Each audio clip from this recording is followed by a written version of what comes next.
Good afternoon. Welcome to the Chicken Box. It's Thursday afternoon. Where did the month go? We are in the heat and the thick of summer if you're on the East Coast. If you're other places, you still probably in the heat and the thick of summer.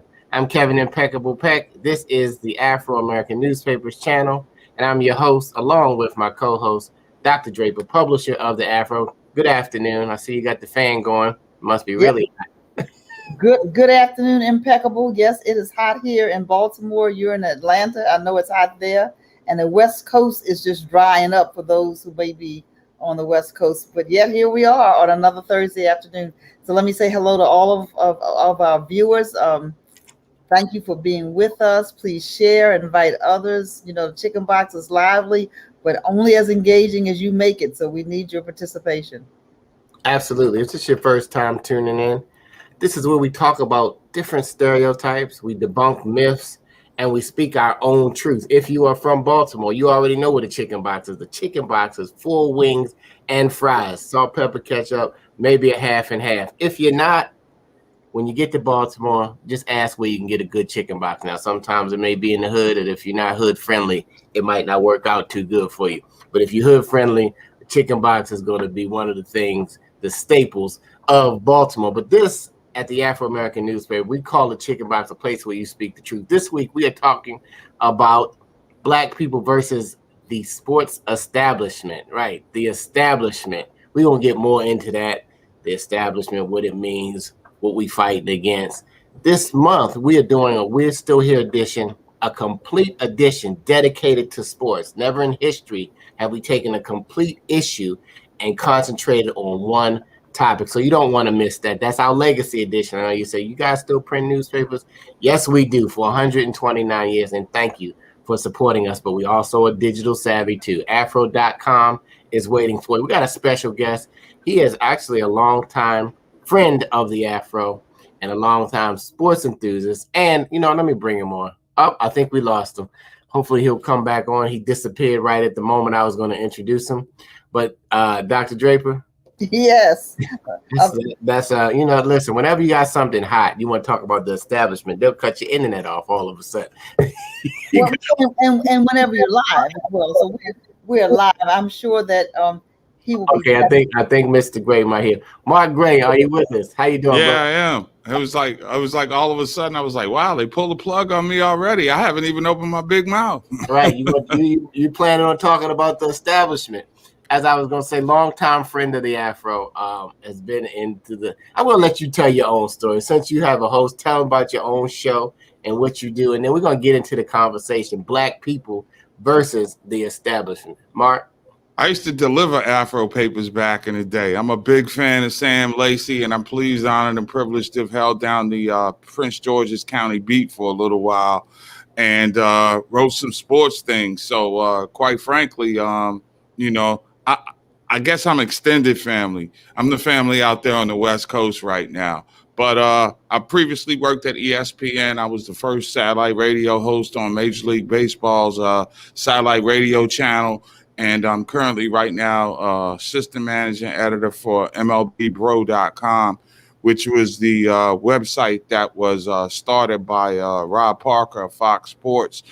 And speaking of the establishment, we cover only Black American baseball players. And why is that? Because there are only like 70 of them in the game right now. And there's something wrong with that, because during the All-Star week that we just completed, I've been doing a lot of research on how back in the day we had great Black players that were all over the place on All-Star week. And now the faces of the game are a Dominican and Vladimir Guerrero Jr. and a Japanese myth that is Shohei Ohtani. And with the game globalizing, Black America is being forgotten, and game needs Black America, not only players, but fans and whatnot, if it's going to survive. And that's one of the things about the establishment that I find that's troubling right now, is how America's national pastime seems to have turned its back on Black American players who really brought the flavor to the game, especially when you think of the Negro Leagues. I mean, the Senators were so bad in the 1930s that they brought the Homestead Grays and Josh Gibson down to fill the ballpark. Well, let's educate, because everybody that know about the Negro League, Mark, I know you are immersed. You're an MLB bro, so where you cover only 70. How many players are in the national? Are in the Major League Baseball? What is it? 29 times. Well, I'm sorry, it's 32 times. You making us do math. 29. Probably about 20. Let's say 2,700, give or take. All right. Let's round it off there. Let's give the game the benefit of the doubt. If there are only 2,700 players and there's 70 Black Americans, there's got to be something wrong with that picture. You can look at it. Did our talent go down, or not at all? So Mark, I don't know whether you're going to talk about this, but it used to be like that in other sports too. And when we came in, we dominated. So what do you think? You think there's just an intentional not having the access? Is that what you're going to talk about when you say the establishment? What do you mean? I just think that Black American baseball players have been on the front lines, if you will, of social and financial change.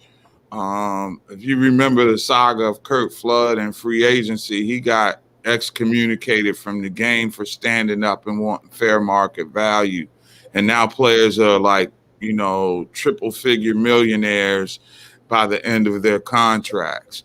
And I think when you start looking at that, and then baseball made a concerted investment to invest in the game outside of the country, where they could have made investments in our neighborhoods where Black kids are really playing baseball. I mean, there's a misnomer that Black kids aren't playing baseball. They are. It's just that it is indeed an expensive game. And that seems to be the excuse. But when you start looking at the training and all that kind of stuff that goes with it, yeah, it is. But you really only need to be able to get a glove, some spikes, and a bat, and then go after it. But basketball and football, when you can see it, touch it, feel it, and the people who look like you speak your language, then you gravitate towards those games. And I'm by no means a hater of the foreign baseball player. Let me be clear about that. But I'm just saying that, sometimes, especially in this new world order of quick, fast, in a hurry, I don't think that the game is really doing enough to make itself available and reachable to not only the young gifted player who's Black, but the fringe fan who would gravitate towards watching the event because of the personalities that are created.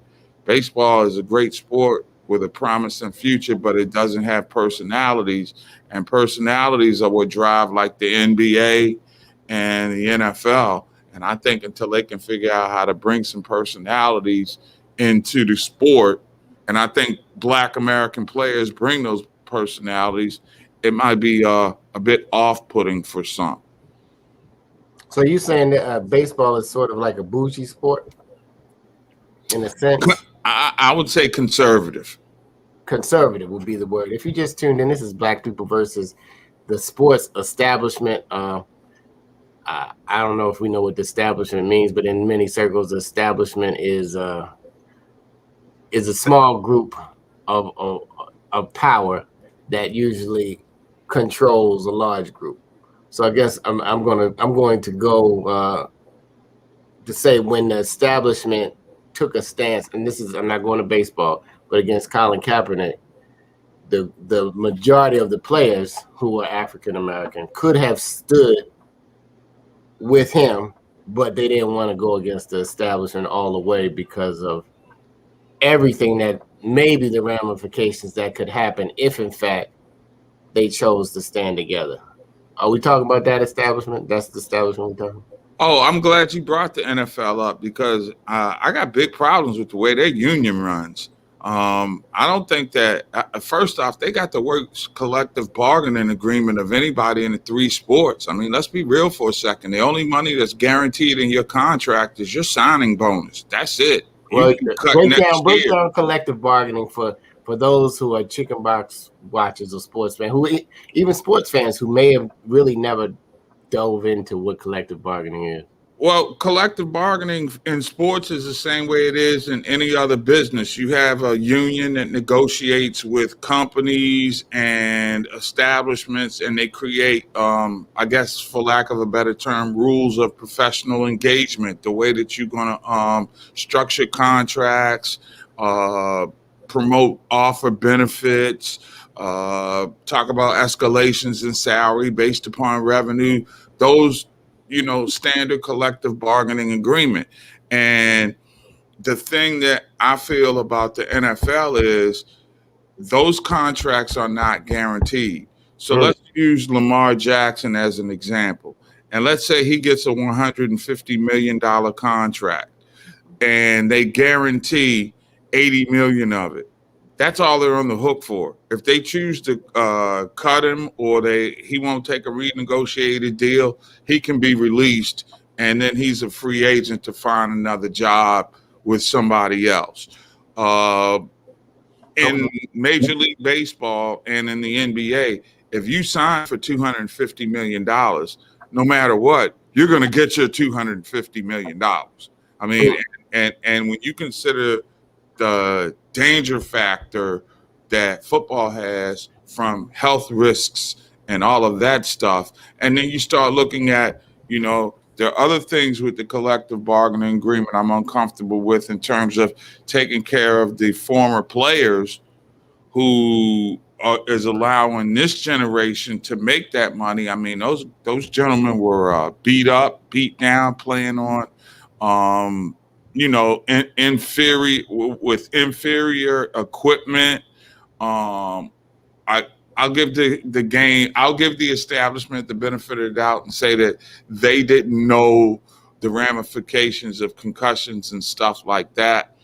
Not that they cared.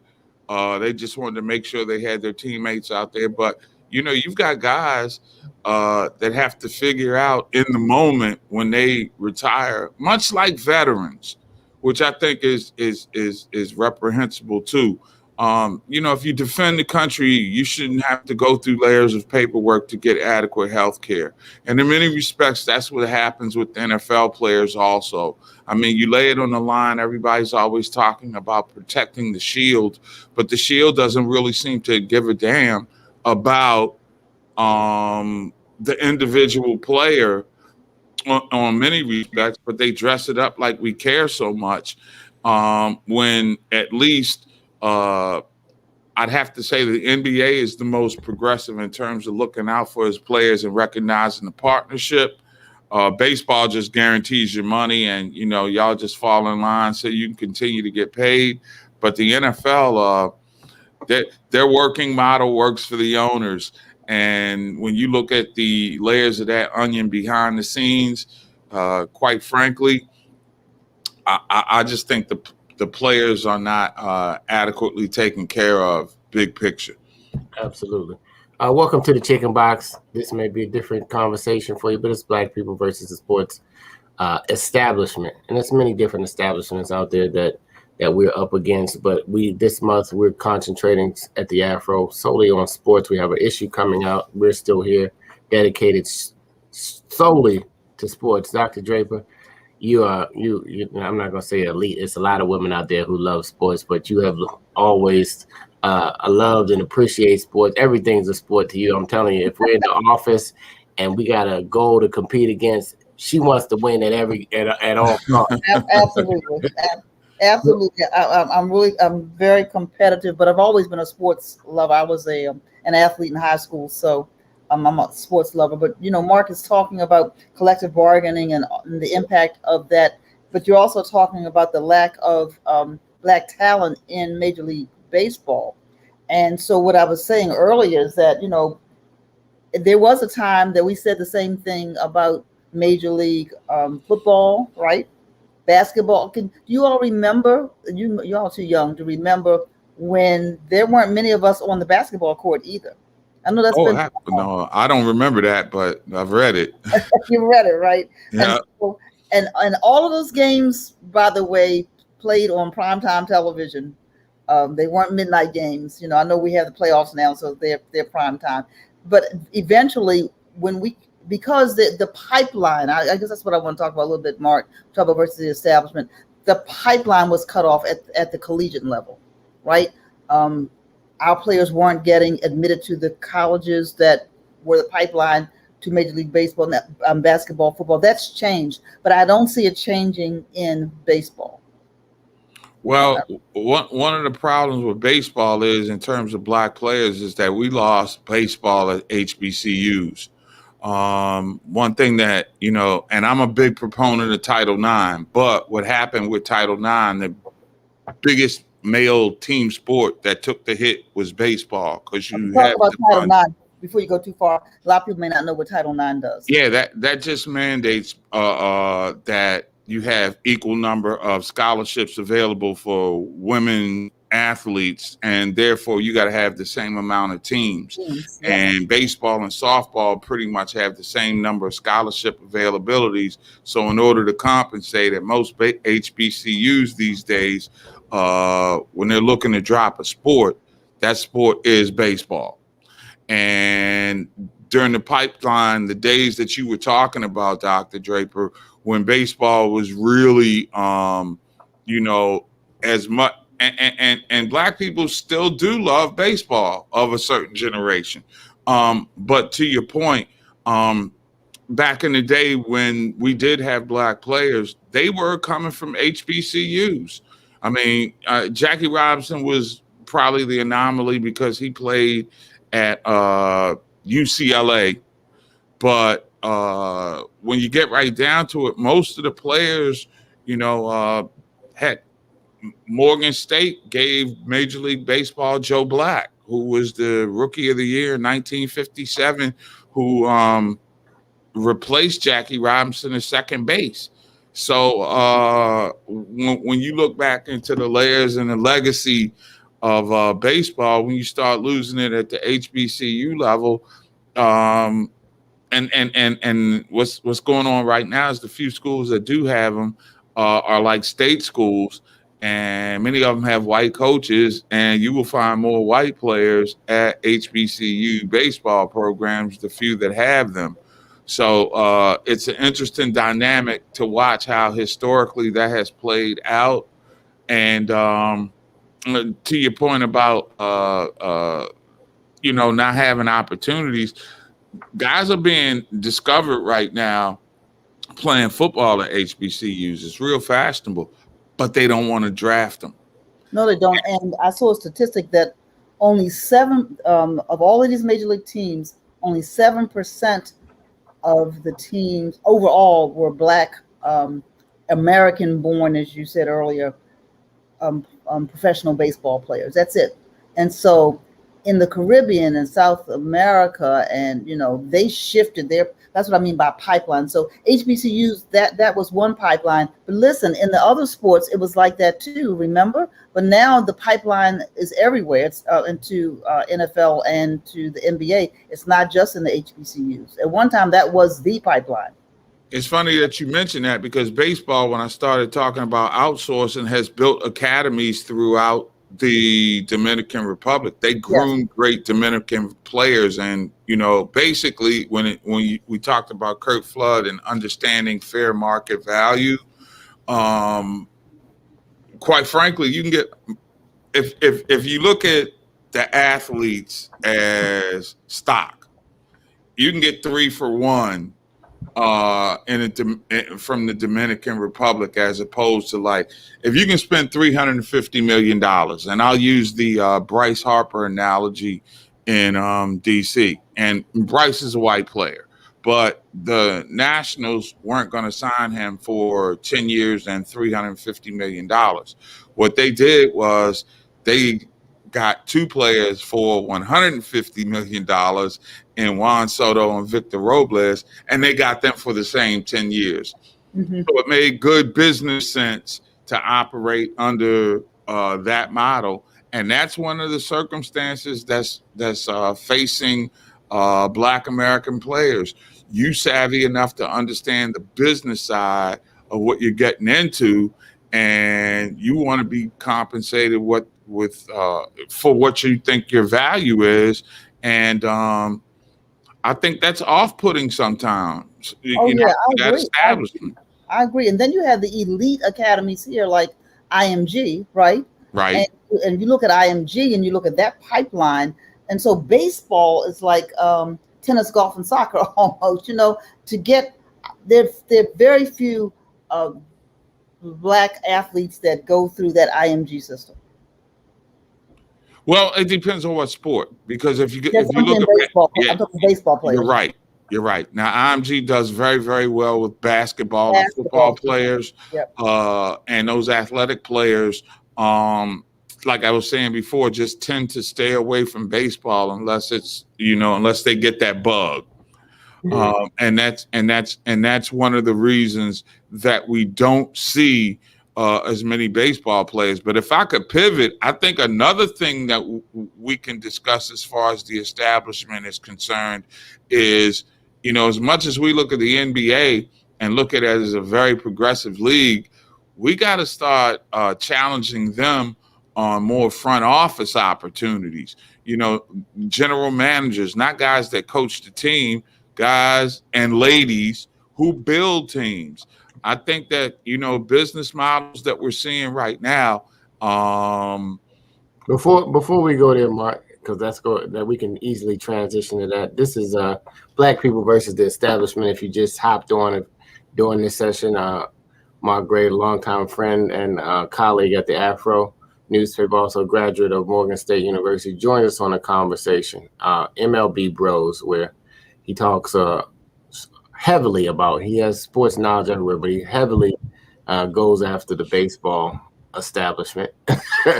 Yeah, man. I mean, they got to do right by Black American baseball players, and Black American baseball fans will come back to the ballpark. Absolutely, because you made a point earlier. You said it's a certain generation.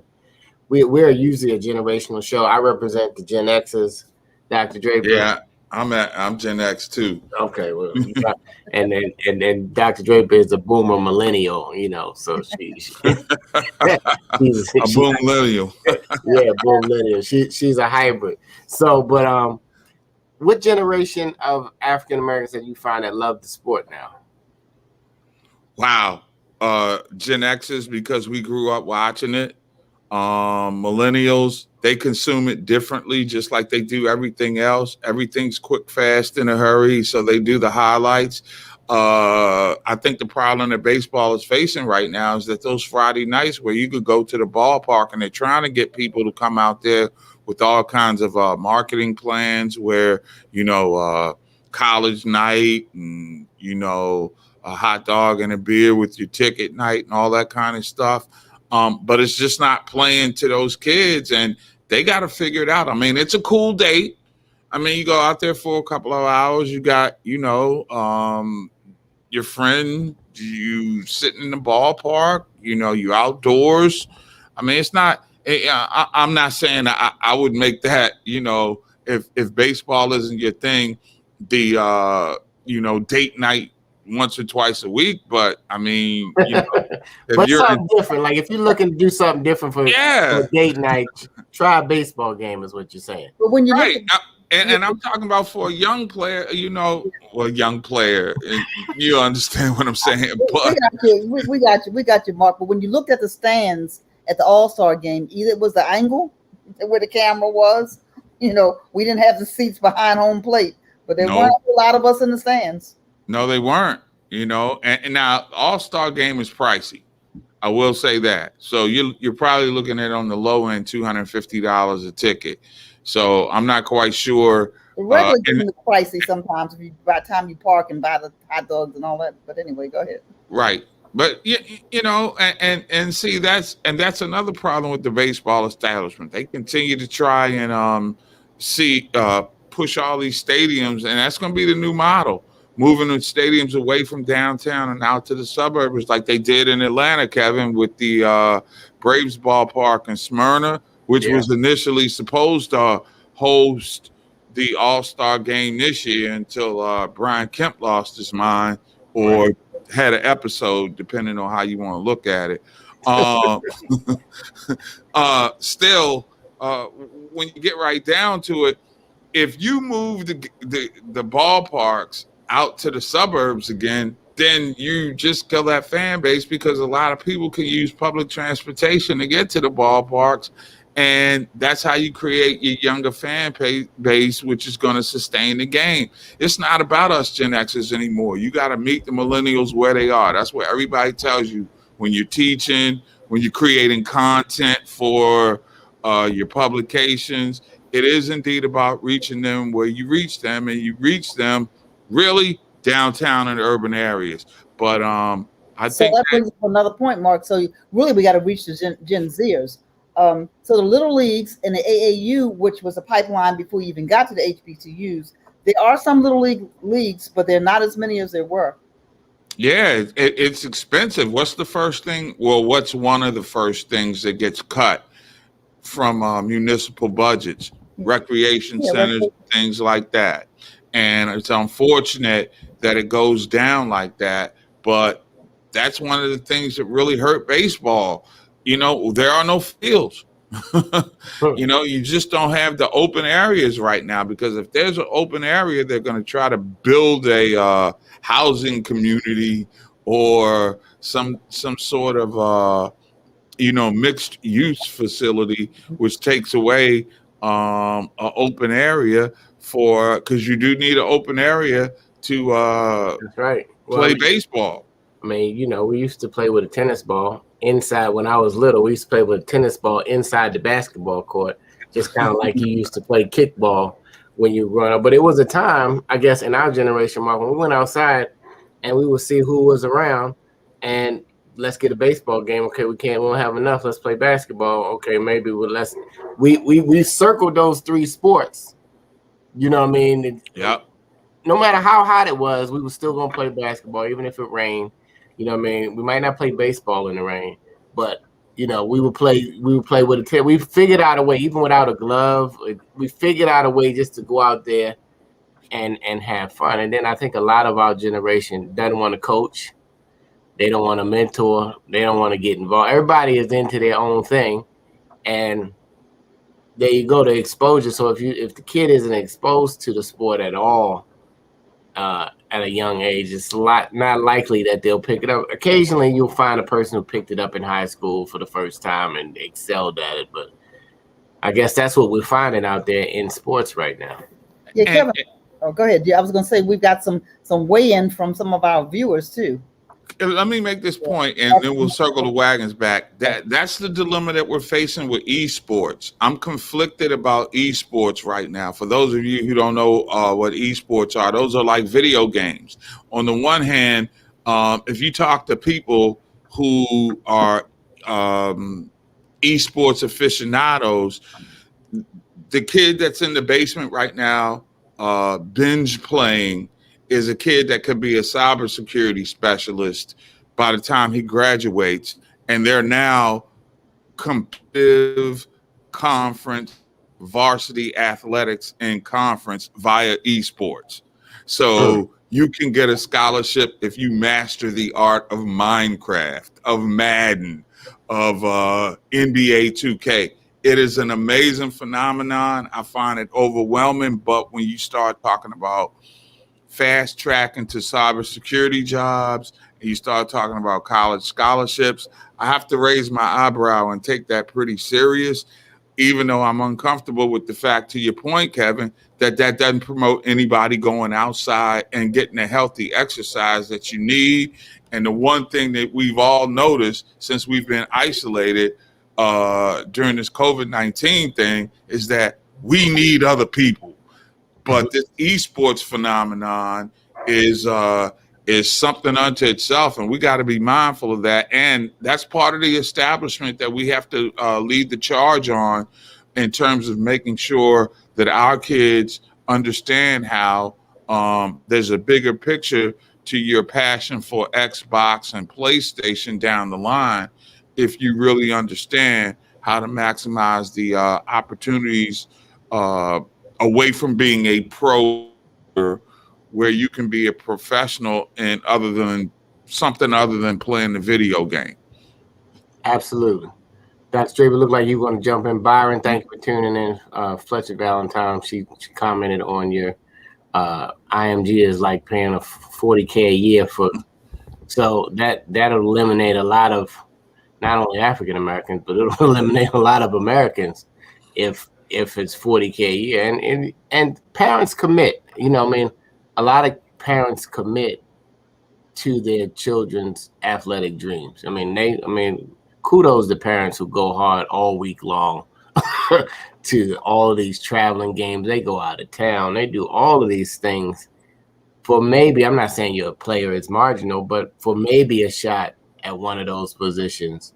Hopefully a scholarship works out, and all of that hard work and all those driving the games and all everything that you pour into it has some kind of benefit in the end of the day. But I guess most of the benefit is that the child is happy. Hopefully you're not trying to push them because you missed your shot.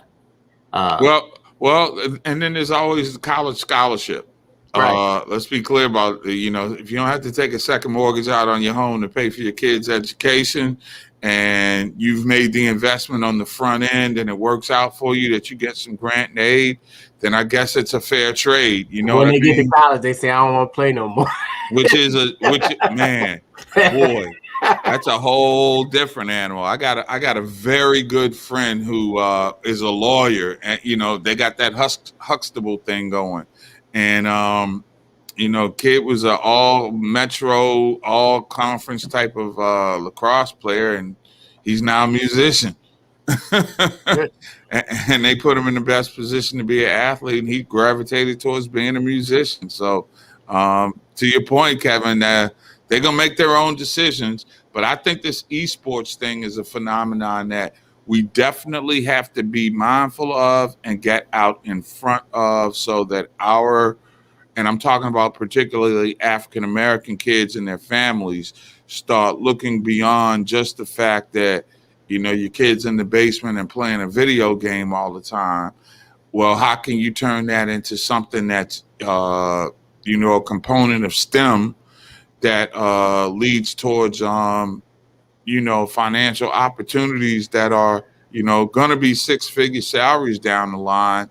And most of the people who I know who are working with organizations that are promoting esports are promoting it and raising funds for it. George Lynch, who played for the Lakers, has a company called HBCU Heroes. And Kevin, they're based in Atlanta. And what they're trying to do right now is build like 7 labs on HBCU campuses to cultivate the next generation of, I guess you would call cybersecurity or, professionals who go beyond just playing games. Apparently there are opportunities in coding that you can learn by doing all this kind of stuff. I mean, I don't speak that language, but I do know that there are a lot of professional opportunities that are going to be available down the line. And back at esports gaming in 20 years is sort of being the vanguard or the bridge that opened up doors for a lot of kids to get into high-end technical jobs. And we're in a position right now with forums like this just to put that out there for parents so that they can understand that you can, I think that's something you can sell to a kid, that this may be a seamless transition and they may like it. And quite frankly, a $500 Xbox is a lot more than a $40,000, a lot less than a $40,000 annual investment on IMG that may pay the same kind of dividends, both for taking care of college as far as a scholarship, competitive scholarship is concerned, but setting you up for a professional career where you got sustainability and, discretionary income that would allow you to, do some things to, maximize your money and make it work a little bit better. There are layers to it right now, and it's just interesting how this is sort of blown up in the last 18 months. Look into it, y'all. Esports opportunities are available. We may not have thought of those, but I'm thinking of them now. I've been playing video games since I was since Tecmo Bowl came out. I might be dating myself. No, man. And Mike Tyson Punch Out. Right, absolutely. I mean, a lot of video games. They say people who play video games, they're I forgot what the statement is, but their intellect kind of goes a different way because they're able to think about what's going on the screen, and they're still using their motor skills. So it's not quite playing sports and getting exercise, but you are exercising your mind as you play games. I didn't mean this to be a gaming show, but hey, as the world changes, you got to change or move, or at least be paying attention to how it's moving, or you'll get left behind. And then it'll be like, okay, how come no African Americans are getting these esports scholarships and these esport opportunities? Is because we haven't even begun to pay attention. So thank you for bringing that to the attention. And hopefully even it's just one parent who gets it and is able to, just use it to maybe inspire their child to do some different things. Because a lot of gamers I know, like a lot of children that game, they like to code or get into coding. They like to find out more about how computers work, how data works, and how something. If you make it fun, then maybe they'll grab onto it. This is the Black people versus the sports establishment, but there's a lot of establishments, and we're going to establish ourselves as one of the establishments for 129 years. We've been an establishment, different kind. We're not controlling anything.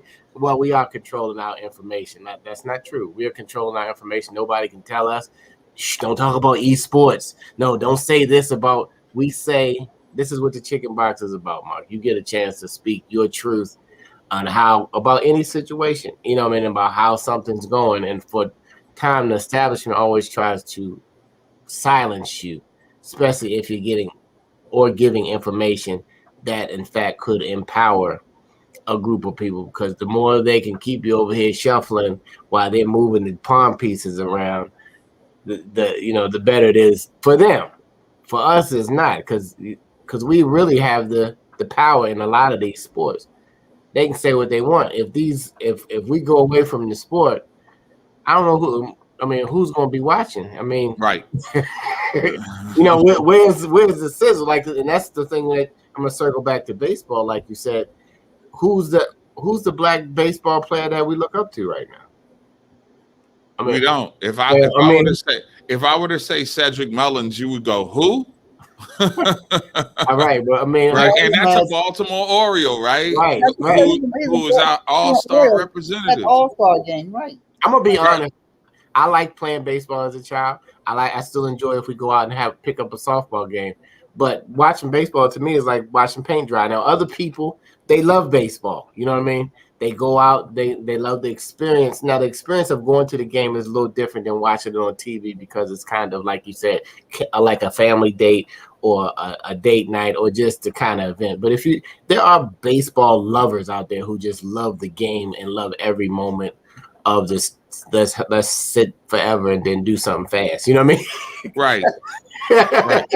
So I'm gonna confess, I love baseball. That's not my number one sport. I like football first, and then baseball, basketball third, which is usually different than how people do. But I want to go back to the esports conversation, because the truth of the matter is, regardless of how the pipelines open up or how talented young people are, there are only a certain number of folk across the world that are going to get that professional contract. And so there are other opportunities to look at. I don't care how good the kid is in their local team, their AAU team, if they play AAU, even their HBCU or even college team.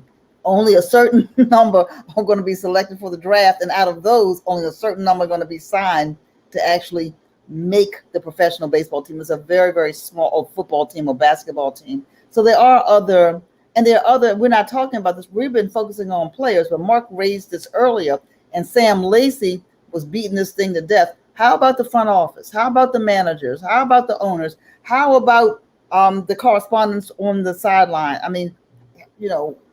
How about all of these other careers in sports for those who love sports, know sports, and can make a lot of money in those other off the field careers. Can you say something about that, Mark? Man, the front office and Major League Baseball is trying, Yeah, and they're trying. They got a good score on that last diversity scorecard. They're trying. yeah, and they're opening up in this new world where the game is being analyzed through analytics. If you have a kid who is a numbers cruncher, and again, I'm not a gambler, okay, but you start looking at the way people place bets using analytics.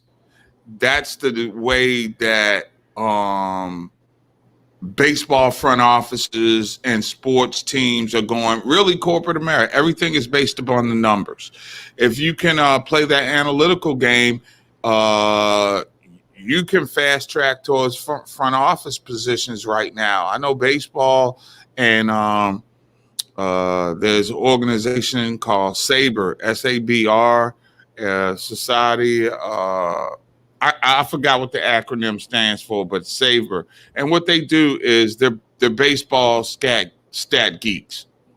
They offering up scholarships for Black kids who are numbers oriented stat geeks.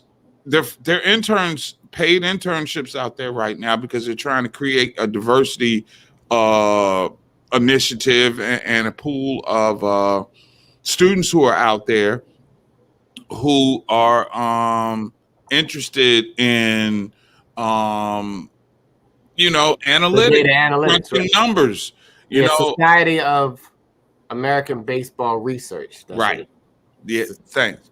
Good job out of you. Way to pick your boy up. Absolutely. I got you. I um, got you. Go ahead. but that's really and again, and I appreciate you guys for having me, because there's a lot of stuff that's been on my heart in terms of wanting to have a platform to get it out there that we simply don't know about. The esports, the gaming, to the coding and STEM opportunities is one of them. And then the front office opportunities that if you can master the art of analytics, all sports now are, when you're scouting, they've created statistical categories that just defy logic for me. Wins after replacement when somebody's in the lineup, plus minus ratings. I mean, these are launch angles, spin rates.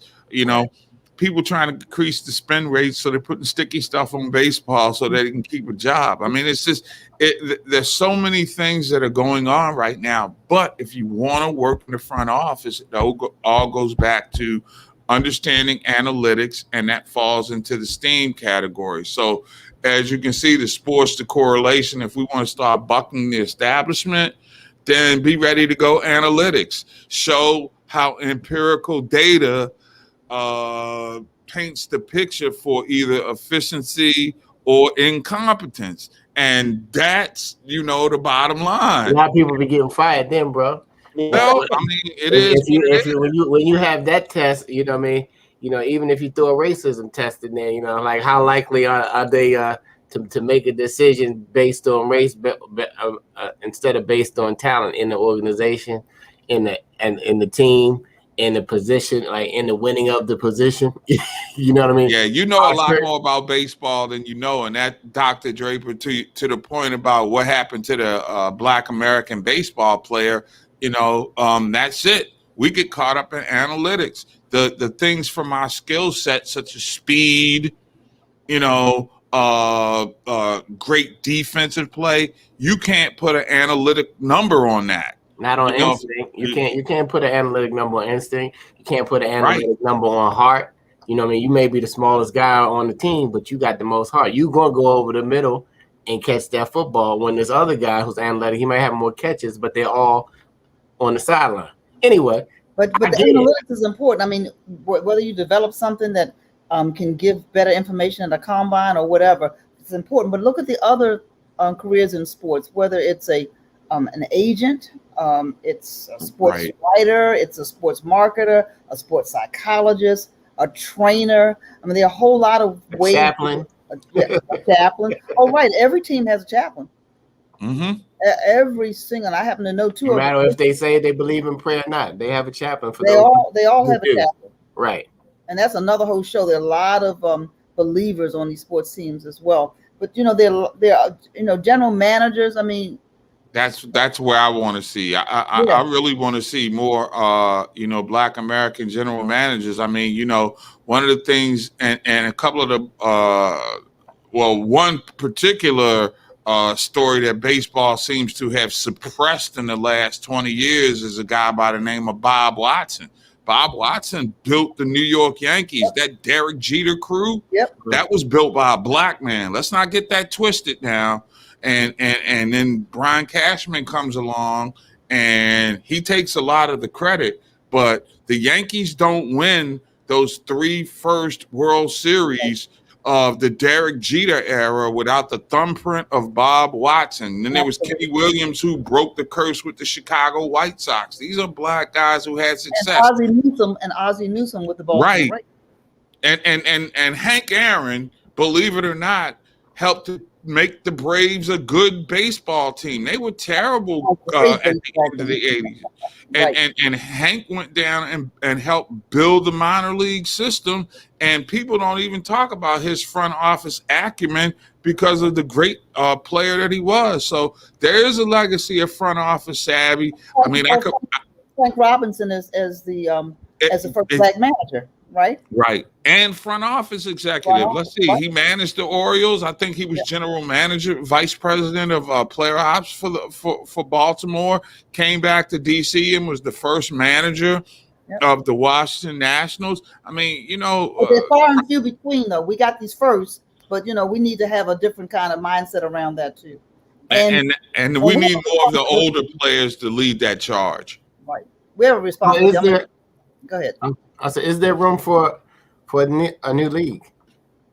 I don't think that. I don't know if I can do that. I'm throwing that out there. You know how you used to have the Negro League. Not that we would call it the Negro League, but I'm just saying, how we have HBCUs. Is there room for a league? You know what I mean? Well, of our own.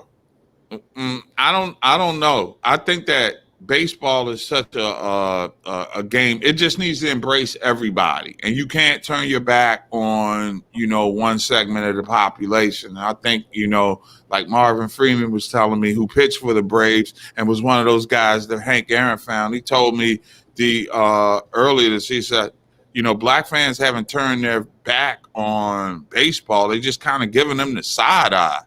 It's like okay, I want to trust you, I want to believe you, but you've broken my heart so many times. It's hard for me to go all in. And I think that's what's happening right now with the Black American fan base and participation right now. Now, you made a comment earlier. If you guys just tuned in, this is Black People versus the Establishment. We have Mark Gray, multimedia sports journalist for over at least 25 years. I would say over 25 years. Big time Morgan graduate class. We in the same class. 1990. Well, I'm a little younger, but we in the same class. We in that era. Okay. So you said that say we're owners, right? And the player who wants 150 million, they're going and getting 2 players or 3 players for that same amount of money. Are these players as good as the players they're replacing or better? Yep. So as and that's the scary part. So as an owner, right? So now this is the thing, right? It is market value, right? And then it's what you value yourself as, right? Right. So basically, the market value is what somebody is willing to pay for your skill set, right? Now, but the perceived value could be like, okay, I'm worth 150 million. I'm going to hold out. I'm not taking the 75 million. But then the other guy who's just as good, who's looking to take care of their family, get out of a poverty situation, they come in and they say 75 million is more than my whole generation, 6-7 generations have ever had of wealth in the whole family. We're going to play for 75 million, for half or a third of what you play. So therefore, do you say, as the pro black person, or you used a white example last time. Do you say, I'm going to play for this too, or do you hold out, and then when you hold out, it looks like you get replaced? Well, basically, that's why baseball has built all those academies in the Dominican Republic to groom the players that they can pay for 3-1. It's almost like they built their own IMG academies that are down there where they take a kid who's like, you can effectively draft a kid or put him in your academy at 14 years old in other nations. Right. Put him to work. They do that in England with the soccer players. And Germany and the whole bit. Right. And so that's where it is. I mean, that's, the outsourcing of the American national. So it's really, but it's the establishments as a business. It makes more sense. If I can get 3 players who are better for less, I'm always going to do that. That's just like playing on a rookie contract when you got Lamar and all these other guys that they got to play out on their rookie deals. Yeah, they're worth more, but right now the value is better for me as the owner. Not saying right or wrong, but this is the business, right? It makes good business sense in terms of how you dealing with the out of pocket in terms of salary, but on the back end when it comes time, because you do need to make or get butts and seats in order to help offset, the cost of salaries, because most teams use gate receipts to pay the salaries and slide some of their TV media marketing money over in order to, pay the really bigger salaries, where you've got when you don't have fans that are going through the turnstiles, then you got a bit of a problem.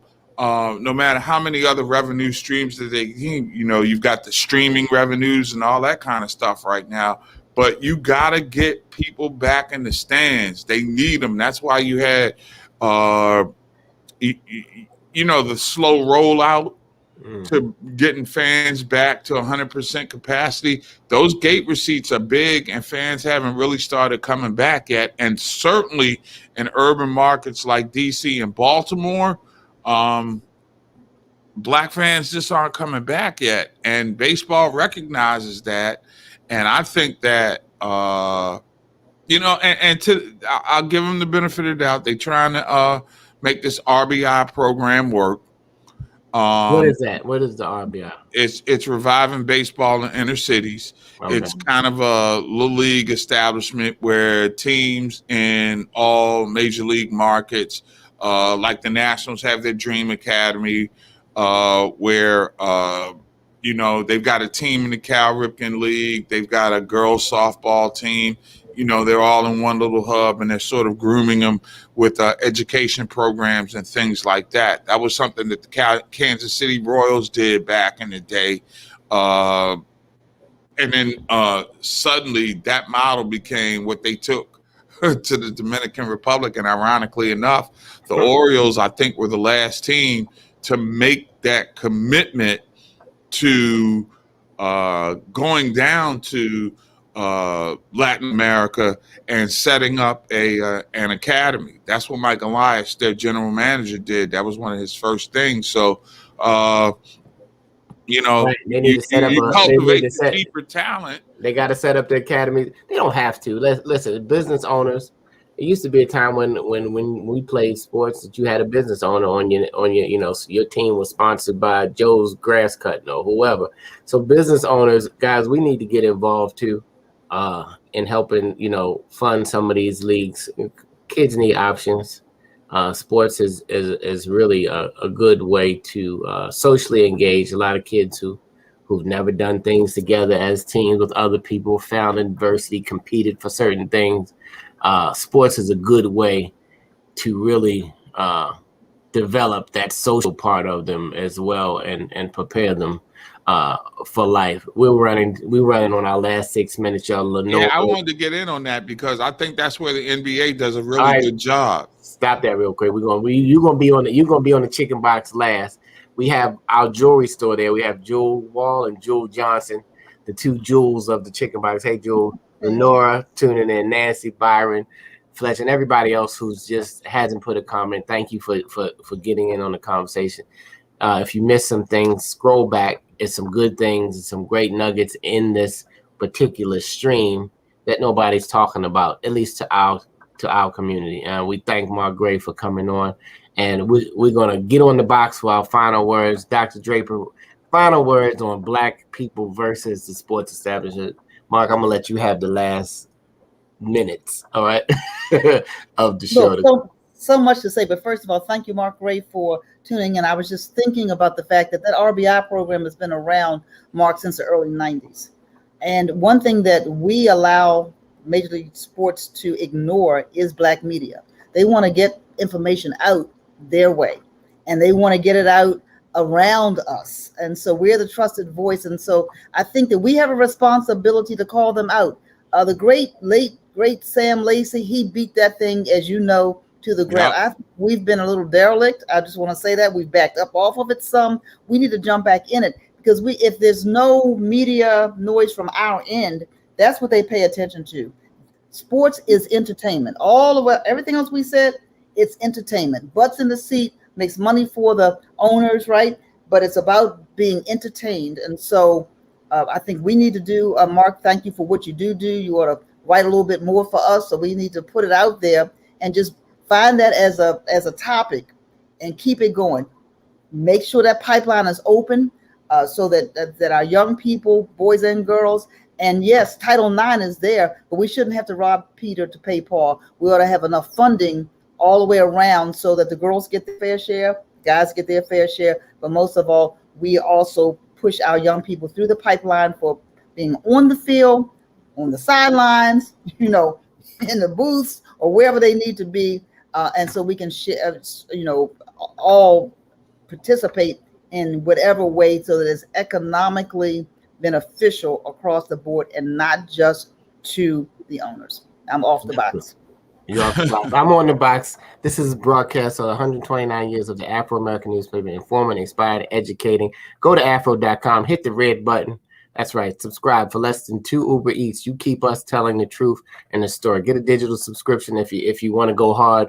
Pay $100 and get the Legacy Edition, which sometimes it'll be a picture on there you want to frame, and the digital subscription at one time. My thing is this: HBCUs. I'm gonna jump on that real quick. That's my last. It's a mindset when somebody says a Harvard is better than a Morgan. Because English 101 is English 101. If you buy into the mindset, the same way you think a Gucci or Louis Vuitton is better than a certain other brand. It's all a mindset. It's all what you perceive to be of value. We need to start perceiving our own institutions as value and stop letting others define us. And we are the top. If you know, they try to take everything that we do, our swag, our music, our culture, our lifestyle, our fashion. Why? Because it is really superior. You got to think about it. Why am I trying to be like something if it's not good? So go send your kids to HBCUs. I told my kids you can go to any HBCU you want if you want me to pay for it. You got to draw the line somewhere, but it has to be a point that we in our mind begin to believe in us as the people. We can't have $1 trillion worth of spending power, but yet we don't have any establishments. So I'm off the box. Mark? Well, I'll close it on the box by saying you made a good point. Sports is entertainment, but it's also business. And you got to have people that can get their piece of the pie.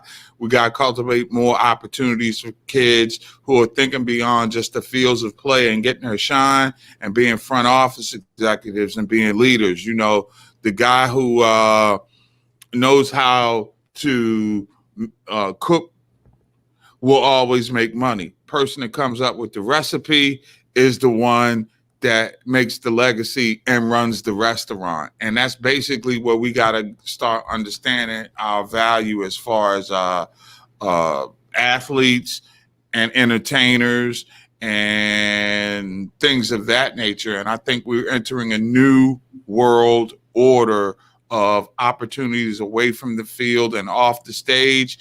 And we just have to create the mindset in the next generation to start thinking beyond just wanting to be an athlete or entertainer and wanting to run the show.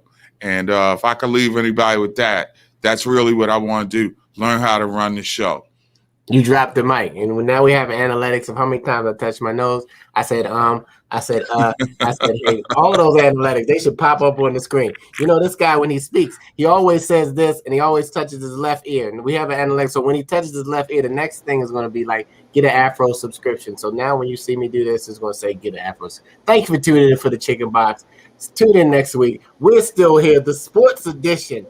Next week, it comes out next week. Next week, a total edition on sports. We have Sam Lacey traveled with Jackie Robinson. Go into the Afro archives and see the vast history that we have, 129 years. We covered the players that you probably have never heard, athletes, decision makers, general man. It's going to be a fantastic issue.